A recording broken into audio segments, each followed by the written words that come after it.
मित्रों, हमारी इतिहास की पुस्तकों में इस बात का तो उल्लेख अवश्य मिलता है कि मुगलों ने अर्जुन देव की हत्या कर दी, गुरु तेग बहादुर का शीश धड़ से अलग कर दिया, गुरु गोविंद सिंह के पुत्रों को जिंदा दीवार में चुनवा दिया। किंतु क्या आपको पता है कि इन सभी हत्याओं का बदला किसने, कब और कैसे लिया?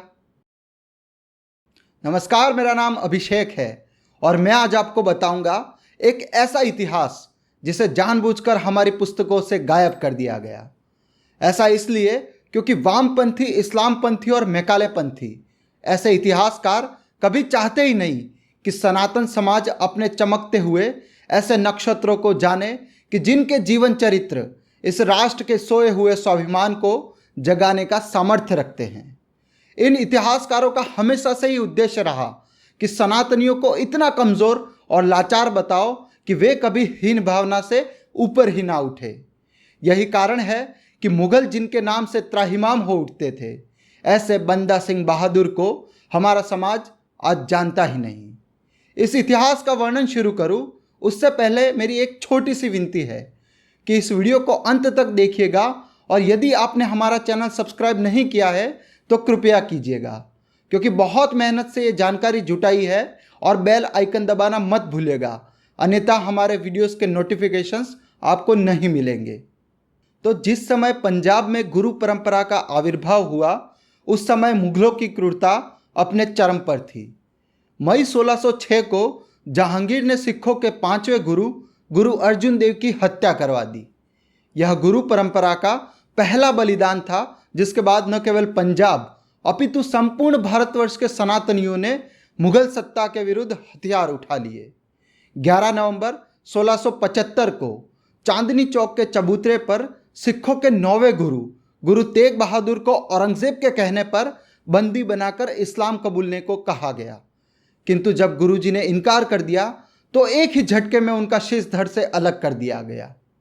गुरु तेग बहादुर की इतनी निर्मम हत्या देखकर पूरे भारतवर्ष में एक नई क्रांति ने जन्म लिया और इसी क्रम में गुरु गोविंद सिंह जी ने 1699 में खालसा पंथ की स्थापना की।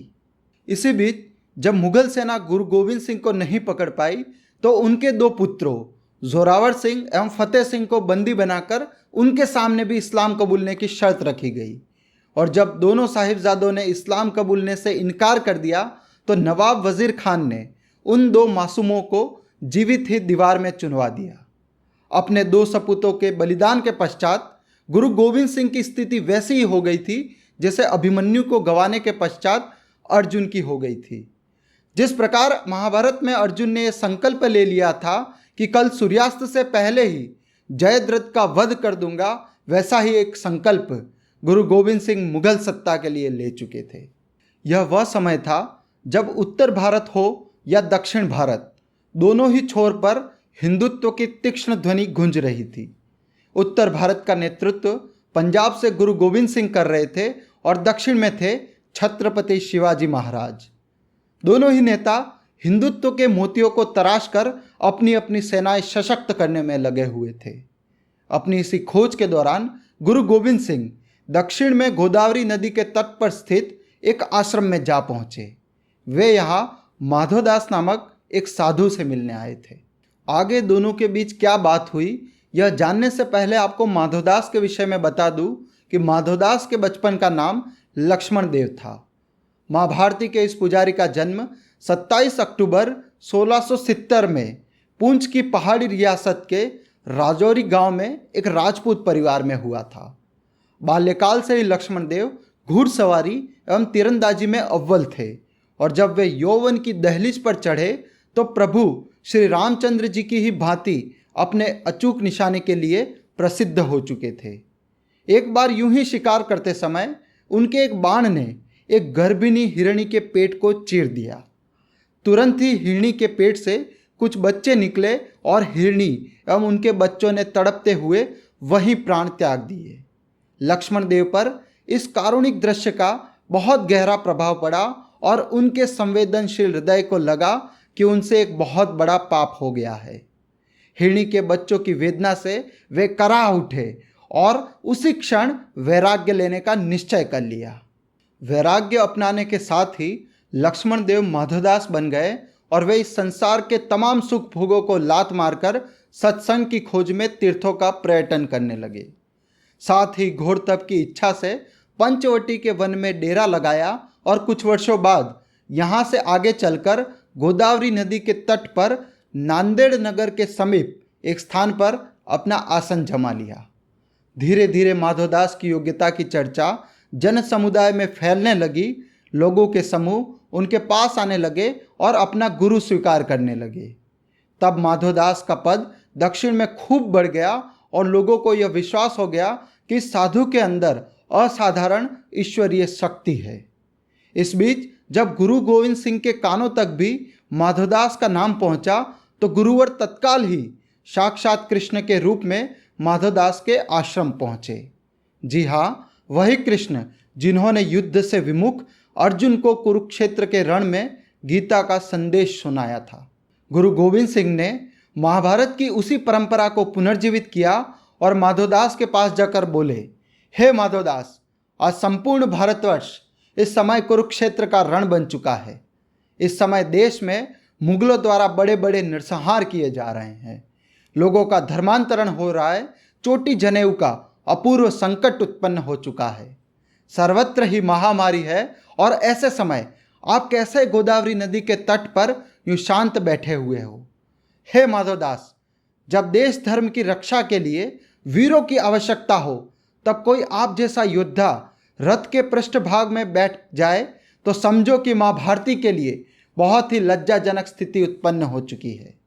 आप जैसे योद्धाओं को इस समय रणक्षेत्र में उतरकर उन शत्रुओं को बाहर निकालना चाहिए जिन्होंने यहाँ आकर इस देश की संस्कृति का सर्वनाश कर दिया है। हे माँ भारती के सच्चे पुत्र माधोदास, आपको ज्ञात है कि मैंने अपने पिता को भी खोया है और अपने 2 सपूतों को भी माँ भारती की सेवा में सादर समर्पित कर दिया है। मैं आज जिस क्रांति का भव्य भवन तैयार कर रहा हूँ उसकी नींव हमारे पूर्वजों ने पहले ही डाल दी थी, किंतु इस समय मैं उस भव्य भवन निर्माण में अपने आप को बहुत अकेला अनुभव कर रहा हूँ। इसलिए निश्चय ही आपको मेरी सहायता के लिए आगे आना चाहिए। गुरु गोविंद सिंह के मुख से ऐसे गीता वचन सुनकर माधोदास का हृदय कुछ वैसे ही परिवर्तित होने लगा जैसे कभी गर्भिणी हिरणी के बच्चों की यातनापूर्ण मृत्यु के समय हुआ था। माधोदास से अब रुका नहीं जा रहा था। वह सोच रहे थे कि कब गुरुजी अपनी वाणी को विराम दे और मैं तुरंत ही गुरुजी के समक्ष अपना सर्वस्व समर्पित कर दूं। जब गुरुजी ने अपनी वाणी को विराम दिया तब राजधर्म में अभी अभी प्रवृत्त हुए माधोदास ने कहा, हे गुरुदेव, मुझसे सच में भूल हुई है कि ऐसे समय मैं यहाँ गोदावरी के तट पर आकर बैठ गया, किंतु अब मैं देश व धर्म की रक्षा के लिए अपना सर्वस्व ही समर्पित करता हूँ। मैं गुरु तेग बहादुर और आपके पुत्रों के बलिदान से बिल्कुल परिचित हूँ और यह भी जानता हूँ कि इस समय मुझे क्या करना है। मैं आपका ही बंदा हूँ और आज से इस राष्ट्र भूमि की वंदना करने के कारण मैं भी वैसा ही बंदा कहलाऊंगा जैसे आप हैं। इस प्रकार गुरु गोविंद सिंह द्वारा माधोदास को धर्म की रक्षा के लिए खालसा पंथ में सम्मिलित किया गया और उन्हें शस्त्र आदि देकर पंजाब की ओर प्रस्थान करने के लिए कहा गया। गुरु गोविंद सिंह जी ने इसी समय माधोदास को एक नया नाम दिया, बंदा सिंह बहादुर। अब जैसे ही बाबा बंदा ने गोदावरी का तट छोड़ा, गुरु साहब ने एक हुक्मनामा पंजाब भिजवा दिया जिसमें हिंदुओं एवं सिखों को बताया गया कि बंदा सिंह बहादुर गुरु जी के ही नुमाइंदे हैं और सभी से निवेदन किया गया कि वे फौजी दस्तों, हथियारों और पैसों से बंदा सिंह बहादुर के अभियान को सफल बनाने में अपना योगदान दें। यह 17वीं शताब्दी के उत्तरार्ध का समय था। 1707 में औरंगजेब की मृत्यु के बाद सत्ता के लिए उसकी संतानों में जंग छिड़ गई थी। अंततः इसमें जीत बहादुर शाह की हुई, किंतु आंतरिक कलह के कारण भारत के सभी प्रांतों पर मुगलों की पकड़ ढीली हो चुकी थी। इसी दौरान जब बंदा सिंह बहादुर अपने कुछ साथियों के साथ पंजाब पहुंचे तो उनका सबसे पहला लक्ष्य गुरु गोविंद सिंह के पुत्रों के हत्यारों को ढूंढकर उन्हें दंडित करना था और इनमें सबसे ऊपर नाम था सरहिंद के सूबेदार नवाब वजीर खान का। किंतु सरहिंद से पहले अपनी सेना की शक्ति भांपने के लिए बंदा ने छोटे शहरों पर हमला करने की युक्ति सोची। इसमें पहला नाम आया पटियाला के निकट सामना शहर का। यह शहर जितना पुराना था उतना ही समृद्ध भी था, और इसी शहर में गुरु तेग बहादुर की हत्या करने वाला जल्लाद सैयद जलालुद्दीन भी रहता था। 26 नवंबर 1709 रात होते होते बंदा सिंह बहादुर की सेना ने सामना शहर पर धावा बोल दिया, और दूसरे ही दिन शाम होने से पहले शहर की 10 हवेलियों पर कब्जा कर लिया। जल्लाद जलालुद्दीन को भी पकड़ लिया, और पकड़ते ही उसका शीश धड़ से अलग कर दिया गया। इतना ही नहीं, उसके सिर को बर्छे की नोक पर लगाकर गली गली घुमाया भी गया। युद्ध के बाद शहर की जमीनों को मुगलों से छीनकर किसानों में बांट दी गई, और हथियार व पैसे सैनिकों में बांट दिए गए। जीत के बावजूद बंदा ने एक भी पैसा अपने निजी खर्चे के लिए नहीं रखा, जो था सब जनता में बांट दिया। इससे लोगों में बंदा के प्रति विश्वास जगा और लोग धड़ल्ले से उसके साथ जुड़ने लगे। सामना के बाद बंदा की सेना ने सढौरा पर चढ़ाई की। इस शहर का नाम पहले साधुवाड़ा हुआ करता था, किंतु मुसलमानों के जमावड़ों के बाद यहाँ से हिंदुओं को पलायन करने पर मजबूर होना पड़ा। शहर का शासक उस्मान खान एक कठमुल्ला पठान था, और उसके दिलो दिमाग में काफिरों के लिए सख्त नफरत थी। उसने कसम खा रखी थी कि सढौरा में जितने भी गैर मुसलमान हैं, या तो उन सभी की हत्या कर देगा या तो उन्हें मुसलमान बना देगा। उसने हिंदुओं को यातनाएं देने के लिए कुछ कठोर नियम बना रखे थे। पहला कि कोई भी हिंदू सरकारी मुलाजिम की नौकरी नहीं पा सकता। दूसरा कि हिंदू संतानों को ऊंची पढ़ाई सिखलाने वाली संस्थाओं में प्रवेश निषेध है। और तीसरा, हिंदुओं एवं सिखों के अंतिम संस्कार पर प्रतिबंध है।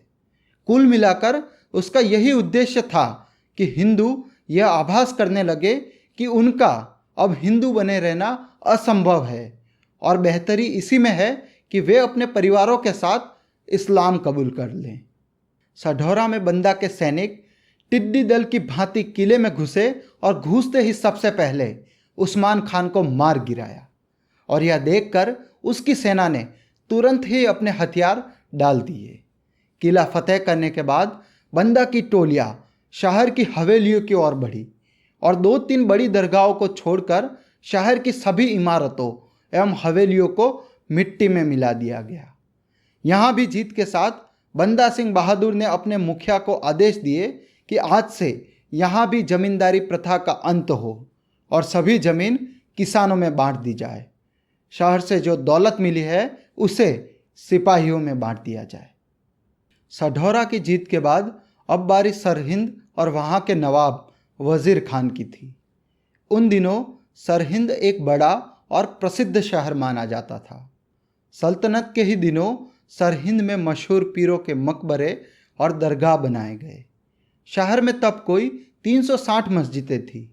उस समय प्रत्येक गली के मोड़ पर एक न एक मस्जिद और उसके साथ इस्लामी मदरसा बनाने का रिवाज था। मुसलमान यात्रियों के लिए यह एक तीर्थ स्थल बन चुका था। यहाँ इस्लाम को सिखाने के लिए एक वृहद विश्वविद्यालय भी स्थापित किया गया था।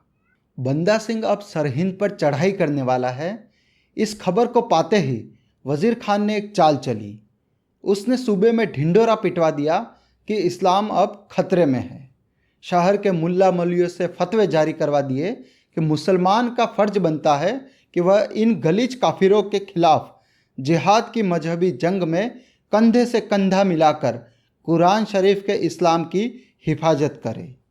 साथ ही फतवे में सख्त रूप से ऐलान किया गया कि सिख जहाँ भी दिखे प्रत्येक मुसलमान का यह कर्तव्य होगा कि वे उनकी हत्या कर दे। और हिंदुओं को भी कहा गया कि यदि जान प्यारी है तो दाढ़ी और बाल कटवा लो।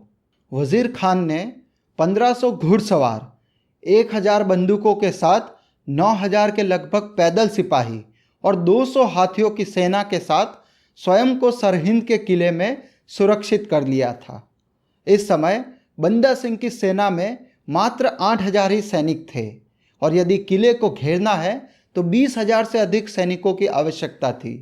ऐसे में योजना बनाई गई कि सरहिंद के आसपास के उन गांवों पर हमला किया जाए जहां हिंदुओं एवं सिखों पर अत्याचार करने वाले मुसलमानों की आबादी सबसे अधिक है, क्योंकि इन हमलों की खबर जैसे ही वजीर खान तक पहुंचेगी तो उसकी सेना को किले से बाहर आना ही होगा और तब उनको कोई नहीं बचा सकता।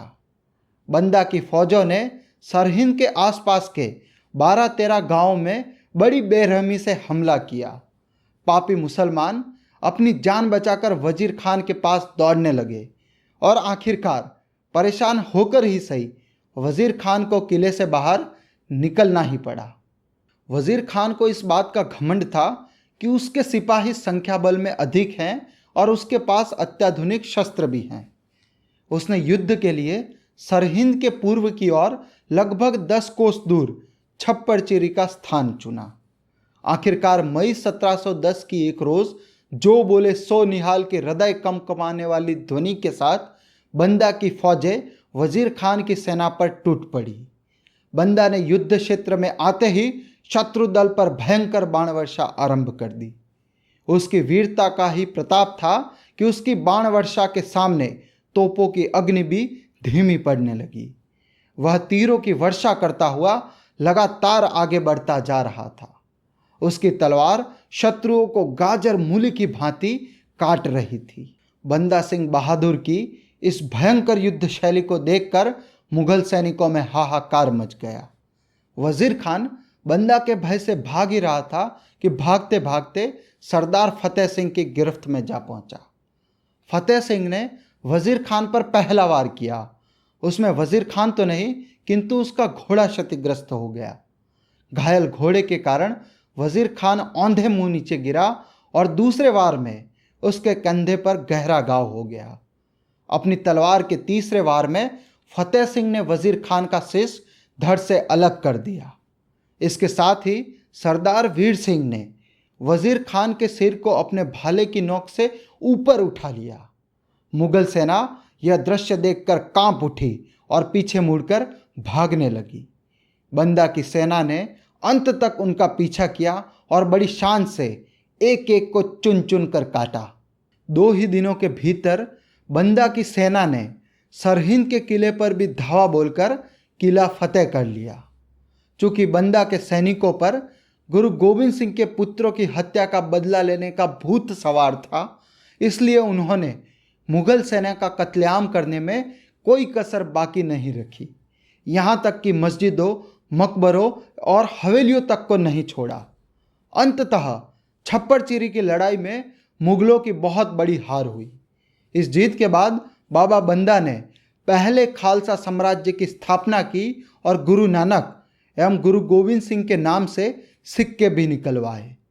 इस युद्ध के बाद बंदा सिंह बहादुर के नाम का खौफ इतना फैल गया कि मुसलमान सामने से सिख धर्म अपनाने लग गए। उस समय कई लोगों ने बंदा को सलाह दी कि वह सरहिंद को अपनी राजधानी बना ले, किंतु बंदा को यह सलाह रास नहीं आई, क्योंकि इस जगह गुरु गोविंद सिंह के पुत्रों की हत्या की गई थी। तब उन्होंने तय किया कि उनकी नई राजधानी पूर्वोत्तर के पहाड़ी प्रदेश की तलहटी में बनाई जाएगी और उसका नया नाम लोहगढ़ होगा। सरहिंद के बाद भी बंदा ने खूब लड़ाइयाँ लड़ी और सभी में अपराजित रहे। उनके खौफ से कुछ नवाब तो बगैर लड़े ही हार मानने लग गए। नतीजा यह हुआ कि लाहौर और कसूर, इन 2 शहरों को छोड़कर अब पूरा पंजाब बंदा सिंह बहादुर की सत्ता में आ चुका था।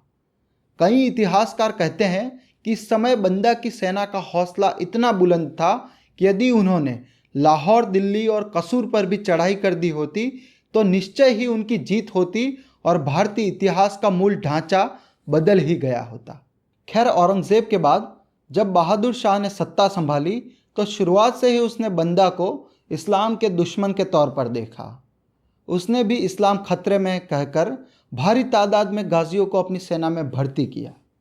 उसने 2,40,000 घुड़सवारों एवं 15,000 पैदल सैनिकों की एक विशाल सेना तैयार कर ली थी, जबकि इस समय बंदा के सैनिकों की संख्या मात्र 40,000 ही थी। बावजूद बहादुर शाह इस बात को लेकर दुखी था कि उसकी सेना अब भी बंदा का मुकाबला करने में दुर्बल है।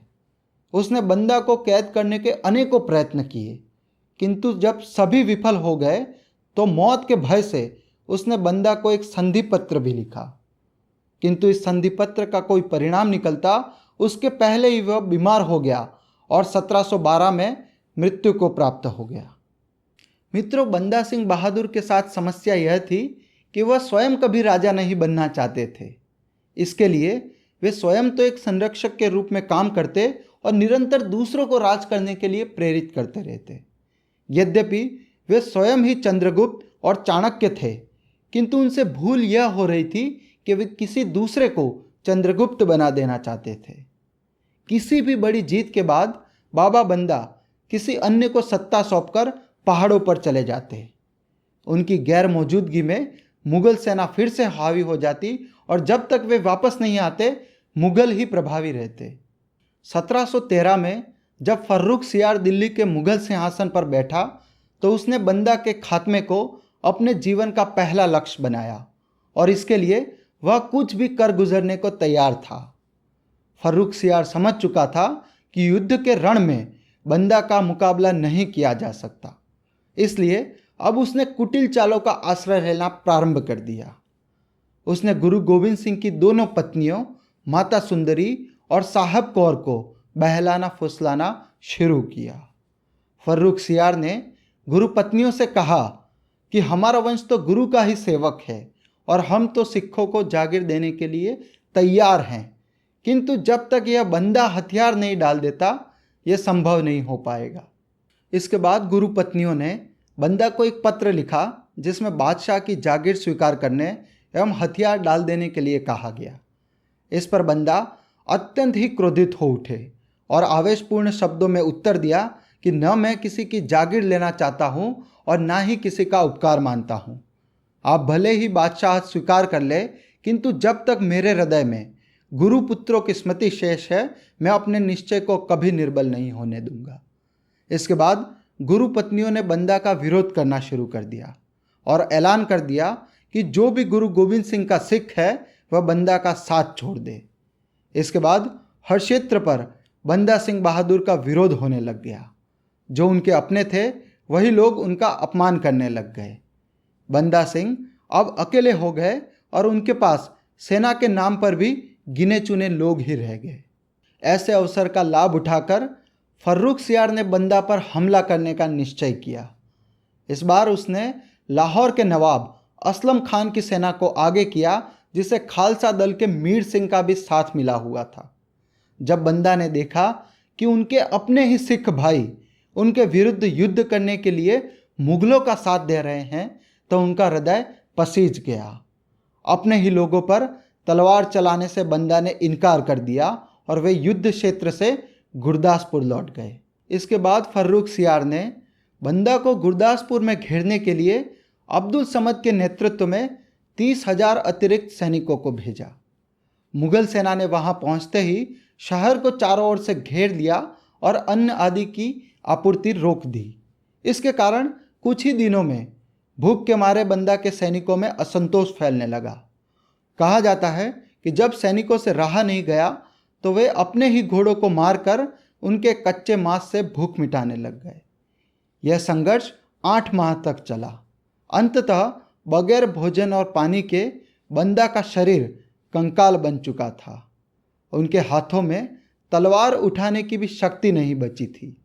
इसी का लाभ उठाकर दिसंबर 1715 के एक रोज़ अब्दुल समद खान की सेना ने बंदा को घेर लिया और जंजीरों से बांधकर उसे कैद कर लिया। इसके बाद बंदा, उनके परिवार और उनके सैनिकों को बांधकर दिल्ली ले जाया गया। इतना ही नहीं, बादशाह को खुश करने के लिए बंदा के सैनिकों के कटे हुए सिरों को भी 700 बैलगाड़ियों में भरकर दिल्ली ले जाया गया। फरवरी 1716 के अंत तक यह काफिला दिल्ली पहुंचा और पहुंचते ही उन्हें काजियों के समक्ष प्रस्तुत किया गया। काजियों ने उन सब के सामने भी वही शर्त रखी कि इस्लाम कबूल कर लो, किंतु उसके प्रत्युत्तर में बंदा एवं उनके सैनिकों ने सहर्ष मृत्यु को स्वीकार कर लिया। मुगल वधिकों द्वारा प्रतिदिन 100 लोगों की यातनापूर्ण हत्या की जाती रही। यह क्रम सप्ताह भर चलता रहा और अंत में 9 जून 1716 को बंदा सिंह बहादुर और उनके 4 वर्ष के बेटे अजय सिंह को भी वध स्थल तक ले जाया गया। एक बार फिर कहा गया कि इस्लाम कबूल कर लो। तब बंदा ने कहा कि आप जैसे चाहे मेरा वध कर सकते हैं, किंतु मेरा अस्तित्व अजर, अमर और अविनाशी है, मैं इस्लाम नहीं कबूलूंगा। इस पर बादशाह गुस्से हुआ और बंदा के मासूम पुत्र के टुकड़े टुकड़े कर दिए। उसकी दरिंदगी यहीं नहीं रुकी। उसने इस मासूम का कलेजा निकालकर बंदा के मुंह में ठूंस दिया, किंतु बंदा ने इस्लाम नहीं कबूला तो नहीं ही कबूला। इसके बाद बादशाह ने गर्म लोहे की सलाखों से बंदा को मारना प्रारंभ किया और सैनिकों से कहा कि जीते जी बंदा की चमड़ी उतार दी जाए। वह एक अत्यंत ही कारुणिक दृश्य था। वहाँ उपस्थित लोगों की धड़कनें थम गई थी और भीतर ही भीतर सब चित्कारने लगे थे। कुछ ही समय में बंदा के शरीर की हड्डियां दिखने लगी, किंतु बंदा के मन से न तो कोई चित्कार निकली, ना ही कोई पश्चाताप हुआ। वे शांत मना होकर समाधि की स्थिति में जा चुके थे। उनका बलिदान अद्वितीय है, किंतु आश्चर्य तो केवल इस बात का है कि हमारे इतिहास ने ऐसे वीर शिरोमणि को बिल्कुल ही भुला दिया।